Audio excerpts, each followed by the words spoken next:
I never thought much of the old church at the end of Millstone Road. To most, it was a crumbling relic, overgrown with weeds and bereft of any congregation. But for those who whispered its name behind closed doors, it was a place steeped in darkness, an echo of terror that clung to the very stones. It wasn't until I found myself drawn there on a stormy night, driven by some inexplicable urge, that I began to understand why fear hung in the air like a thick fog. As I pushed open the creaking door, the scent of mildew enveloped me, mingling with a chill that crawled beneath my skin.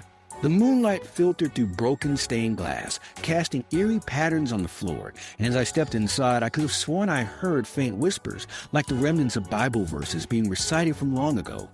The further I ventured in, the more I felt the weight of unseen eyes watching me, waiting in the shadows. I stumbled upon an altar covered in dust, flanked by worn wooden pews that seemed to lean in, almost conspiratorially. My heart raced as I noticed an old, leather-bound book lying open on the altar, its pages yellowed and frayed. Each word I scanned felt like a dagger, speaking of rituals, of pleas to entities best left forgotten. Then I heard it, a soft sound like the shuffling of feet on stone, coming from just beyond my line of sight. I turned, and there, framed by the doorway, stood a figure cloaked in darkness. Its face was obscured, but the air crackled with malevolence.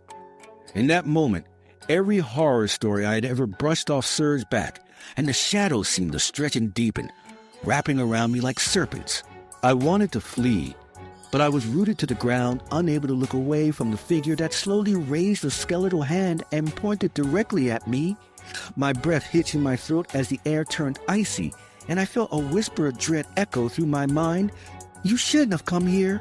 Something ancient stirred in the silence, and as I backed away, I realized the church's secrets were not just stories.